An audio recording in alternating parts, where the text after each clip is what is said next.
می نویسم از خنده تلخی که رو لبمه، از عدالت بی عدالتی که جلو چشمه، کیفشون کوک بی خیالیشون رو مخمه. اینا رو وزن و قافیه نبین، دردای اختصاصی دلمه. دارک موزیک 78 در واقع شدیم بازیچه دست جماعتی بی وجدان.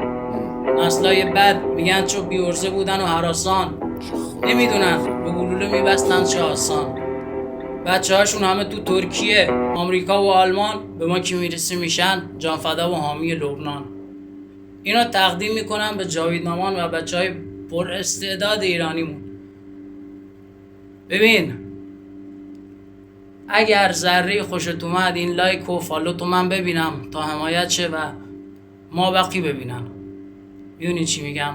اگه خوشت نیومده که آزاده، هر چی دوست داشتی شما به من بگو. چی بگم؟ چند وقتیه دارم فعالیت میکنم دیده نمیشم. میدونی چی میگم؟ از این جور شعرها، از این جور متنا زیاد دارم، فراوون.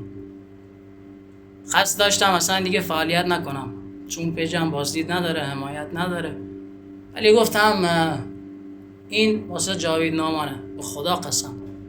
گفتم اینو میخوام تقدیم کنم به روح پاک اونایی که رفتن فقط واسه حق مسلمشون توی خیابون.